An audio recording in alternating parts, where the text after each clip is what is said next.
قرآن مجید فرقان حمید اللہ سبحانہ و تعالی ارشاد فرماتا ہے یا ایھا الذین آمنوا ان تتقوا اللہ یجعل لکم فرقانا، اے ایمان والو اگر تم تقوی کو اختیار کر لو گے، یو بیکم پائس، اگر تم پائس ہو جاؤ گے، اگر اللہ تعالیٰ کا خوف تمہارے دل میں آ جائے گا تو اللہ تعالیٰ تمہارے لیے فرقان بنا دے گا۔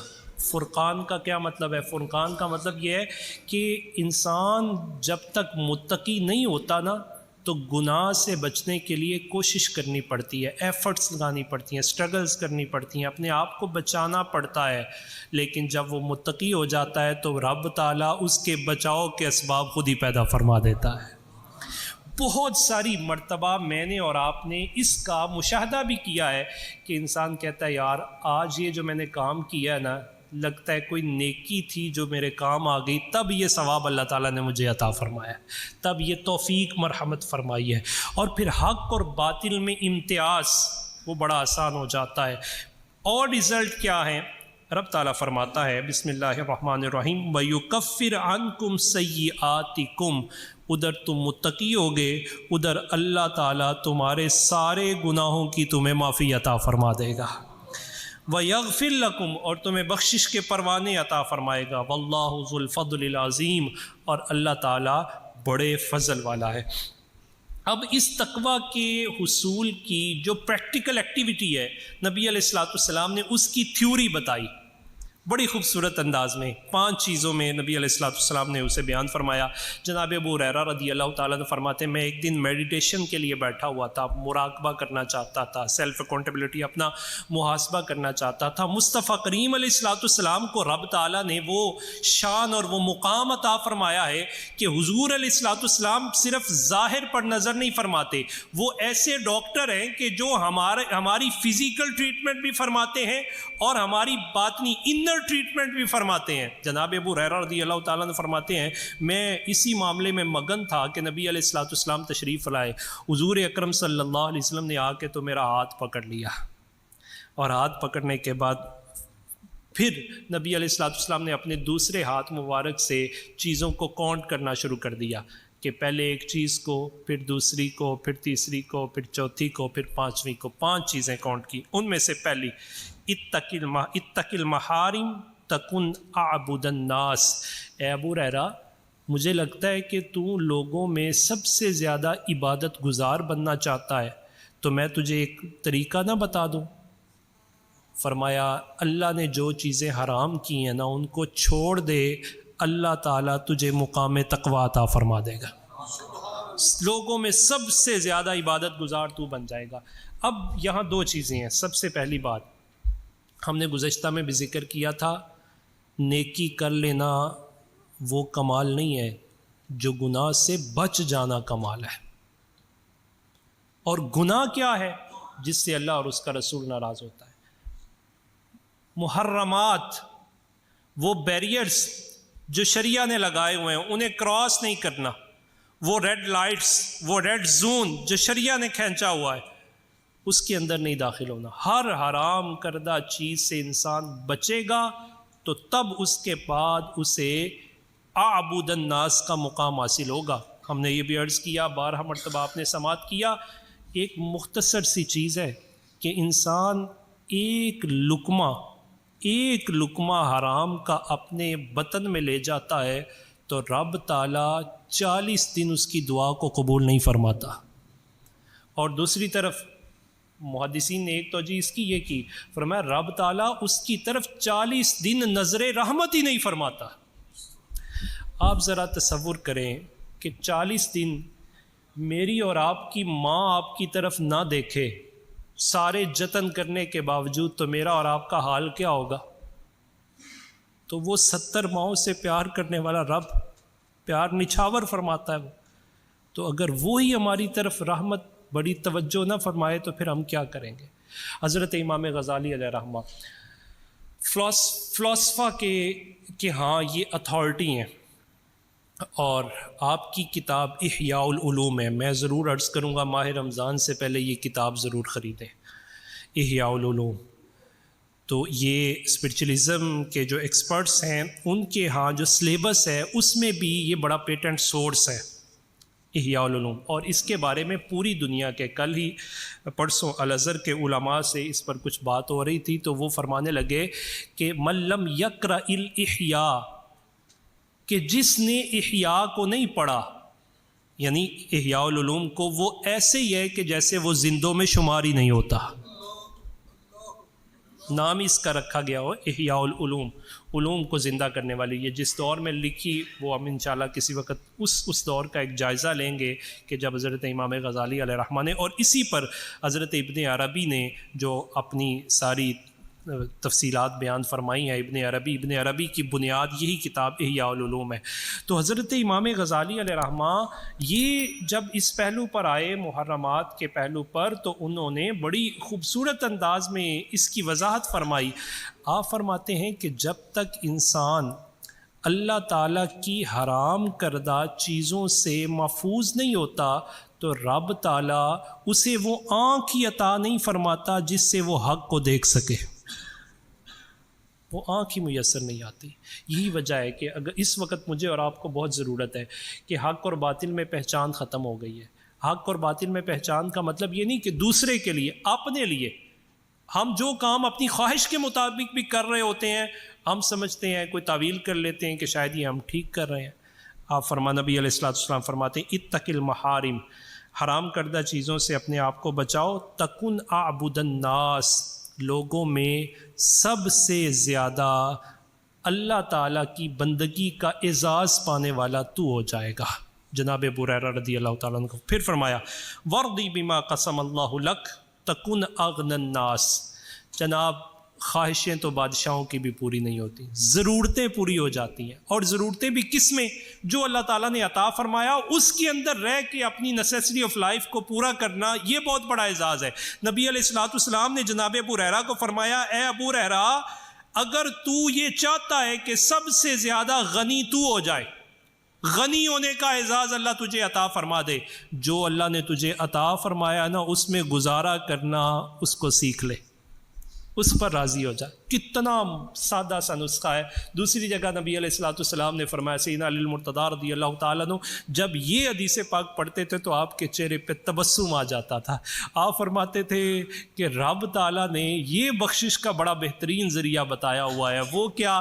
مصطفیٰ کریم علیہ السلام فرماتے تو رب سے تھوڑے رزق پہ راضی ہو جا، اللہ تھوڑے حساب پہ تو اسے راضی ہو جائے گا. ساڑیاں تے دوڑا لگیاں ہوئی ہیں. ہم تو جناب 99 کلب کے ممبر ہیں. قرآن مجید فرقان حمید نے سورہ وَيْلٌ لِكُلِّ هُمَزَةٍ لُمَزَةٍ، ہمزہ میں یہ جو الفاظ ارشاد فرمائے نا وَيْلٌ لِكُلِّ هُمَزَةٍ لُمَزَةٍ الَّذِي جَمَعَ مَالًا وَعَدَّدَ. کہا انسان کبھی تو نے سوچا کہ تیری یہ جو مال جمع کرنے کے سینسر اتنے ایکٹیو رہتے ہیں، یہ کیوں رہتے ہیں؟ ہر وقت تجھے یہ تڑپ کیوں رہتی ہے؟ الذی جمع مالا وعددا، اس وجہ سے کہ تو ہر وقت اپنا حساب کرتا رہتا ہے، کتنے ہوئے ہیں، کتنے ہوئے ہیں، کتنے. تیرا خیال یہ ہوتا ہے الذی جمع مالا وعددا، خیال تیرا یہ ہے کہ جتنا مال بڑھ جائے گا اتنی میری عمر بڑھ جائے گی. حالانکہ یہ خیال باطل ہے. حضرت امام غزالی نے اس پر کلام کیا، کہا مال تو گنتا ہے، کبھی رات کو حساب کر کے اپنے گناہ بھی گنے ہیں کہ تیرے گناہوں کے باوجود بھی اللہ تعالیٰ تجھ پر اتنی مہربانیاں کرتا ہے.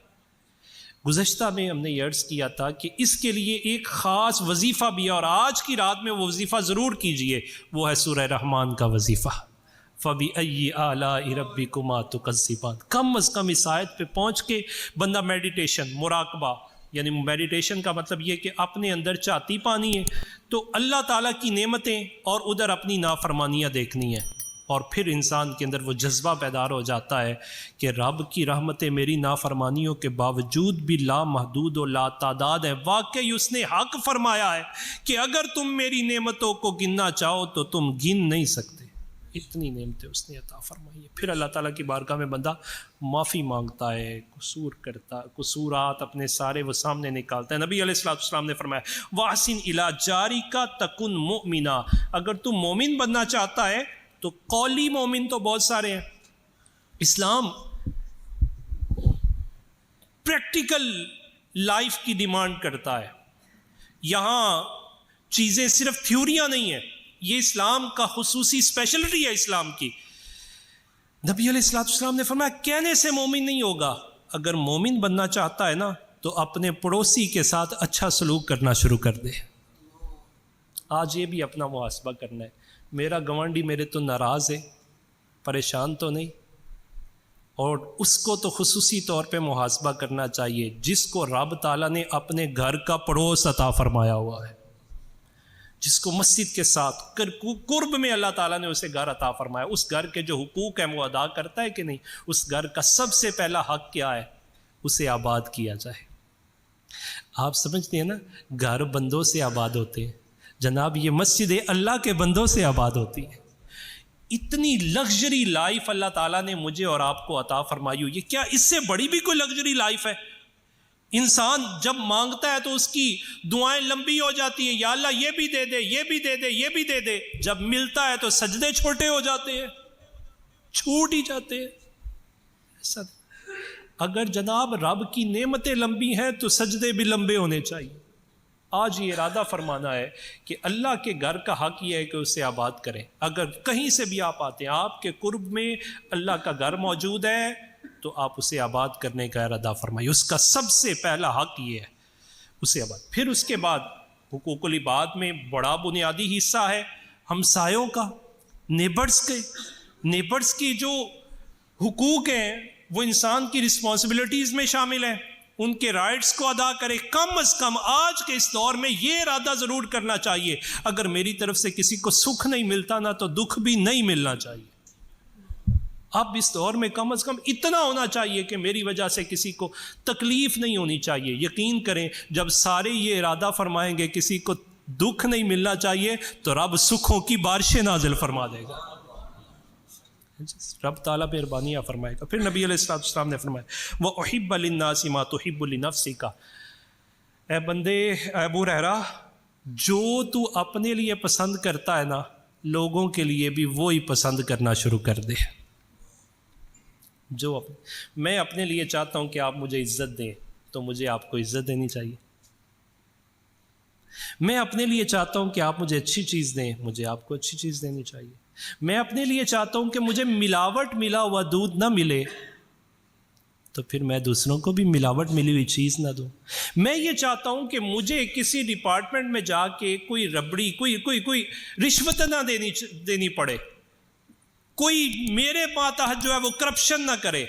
تو جن کے ماتحت میں ہوں وہاں بھی تو مجھے بھی کرپشن نہیں کرنی چاہیے۔ حضرت امام غزالی نے اس پر بھی بڑی بات کی۔ آپ فرماتے ہیں تو اللہ کے ماتحت ہے نا، رب تعالیٰ کے، رب کا بندہ ہے، اگر کرپشن کرنا چاہتا ہے نا تو اللہ کی زمین سے باہر نکل جا۔ تو جب تو اس کی زمین سے باہر ہی نہیں نکل سکتا تو پھر تجھے یہ سیاپا کیوں پڑا ہوا ہے؟ پھر تو وہی کر جو تیرا رب چاہتا ہے، جو تیرا رب فرماتا ہے۔ تو یہ خاص پہلو کہ جو اپنے لیے پسند فرماتے، یہ وہ حدیث پاک ہے کہ صرف اس کا امپلیمنٹ اگر بندہ اپنی ذات پر، سب پر نہیں، اپنی ذات پر کرنا شروع کر دے تو فرد بائی فرد، نیچے سے جب اوپر انسان جاتا ہے، انڈیویجولی جب چیزیں درست ہوتی ہیں تو پھر معاشرہ اور سوسائٹی بھی بلٹ اپ ہو جاتی ہے اور اس کے اندر درستگی والی چیزیں آ جاتی ہیں۔ میں یہ چاہتا ہوں مجھے کوئی برا نہ کہے تو مجھے کیا ضرورت ہے میں کسی کو برا کہوں؟ آج ہمیں تو جناب سب کی نیگیٹیوٹیاں نظر آتی ہیں، گندی مکھی کی طرح جہاں کوئی ڈسٹ ہوتی ہے وہاں جا کے لوگ بیٹھ جاتے ہیں، وہ اچھائیاں نظر ہی نہیں آتی، خوبیاں دیکھنے والی آنکھیں ختم ہو گئی ہیں، بیان کرنے والی زبان ہی ختم ہو گئی ہے۔ میں چاہتا ہوں کہ آپ میری خوبی بیان کریں تو مجھے بھی چاہیے میں آپ کی خوبیاں بیان کروں، آپ کی شان، آپ کی عزت، آپ کی رسپیکٹ، اس کو بڑھاؤں۔ آج اخلاقی اعتبار سے پولیٹیشن کو بھی ہم نے ایک ڈرٹی کر دیا۔ ہم یہ سمجھتے ہیں کہ جب تک ہم کسی کو کرٹیسائز نہ کر دیں گے تو ہمیں ایک صحیح معنوں میں منجا ہوا سیاستدان ہی نہیں کہا جائے گا، ہمیں منجا ہوا اور جہاں دیدہ آدمی نہیں گردانا جائے گا۔ بالکل نہیں۔ آپ اگر کسی کی تعریف نہیں کر سکتے نا تو کم از کم کسی کی تنقیص بھی نہ کریں، الا کہ وہ قومی یا دینی مجرم ہو۔ کسی کی تنقیص نہ کرے، اچھائیاں بیان کرے، اور اپنی زبان کو، گزشتہ میں بھی ہم نے عرض کیا تھا ابیوزمنٹ کے بارے میں، کہ اپنی زبان سے کم از کم ایسی چیز نہیں بولنی چاہیے، ایسے الفاظ نہیں بولنے چاہیے جو کسی کی پرسنل لائف کو ڈسٹرب کر دیں جا کے۔ اور وہ ہے گالی، جو انسان کی پرسنل لائف کو ڈسٹرب کر دیتی ہے۔ اللہ تعالیٰ مجھے اور آپ کو آپس میں خوشیاں بانٹنے، ایک دوسرے کو اچھائیاں تقسیم کرنے، ایک دوسروں کو عزتیں دینے کی توفیق عطا فرمائے۔ آخر میں نبی علیہ الصلوۃ والسلام نے فرمایا وَلَا تُكْثِرِ الضِّحْكَ فَإِنَّ كَثْرَةَ الضِّحْكِ تُمِيتُ الْقَلْبَ۔ اے ابو ہریرہ، زیادہ کھلکھلا کے ہنسا نہ کر۔ آج تو جناب ہم نے ڈرامے بنا دیے، ہم کہتے کامیڈی ہے، یہ تو پتہ نہیں کیا کیا، اس کے لیے اسپیشل کدھر جا رہے ہیں جناب آج لافنگ پارٹی ہو رہی ہے، آج ہنسنے کی پارٹی ہو رہی ہے۔ نبی علیہ الصلوۃ والسلام فرماتے ہیں ابو ہریرہ، جو زیادہ ہنستا ہے رب تعالیٰ اس کے دل کو مردہ کر دیتا ہے۔ مردہ دل ہونے کا کیا مطلب یہ ایسے ہی ہے جیسے اگر آپ کسی چیز کو، نباتات، بوٹیوں کو، اور آپ کچھ زمین سے حاصل کرنا چاہتے ہیں تو اس زمین کا زرخیز ہونا بہت ضروری ہے۔ اگر آپ اس دل سے پہ اللہ کی رحمتوں اور نبی علیہ الصلوۃ والسلام کی توجہات چاہتے ہیں تو دل کی زندگی بہت ضروری ہے۔ انسان زیادہ جو ہنستا ہے، اور پھر یہاں ہنسنے سے خاص کون سا مراد ہے ہنسنا؟ وہ ہنسنا مراد ہے جو کسی کی عزت کو اچھال کے ہنسا جائے، عزتیں اچھالی جائیں اور پھر قہقہے لگائے جائے۔ آپ جانتے ہیں کہ مجھے اور آپ کو یہ حکم دیا گیا ہے کہ بندہ اگر دنیا سے چلا جائے، ادھر قبر میں مٹی ڈال کے اسے بند کر دیتے ہو تو ساتھ ہی اپنی زبان بھی بند کر لو۔ بھائی جس کے مرنے کے بعد اس کی عزت اچھالنے کی اجازت نہیں، اس کے سامنے اس کی عزت کیسے اچھالی جا سکتی ہے؟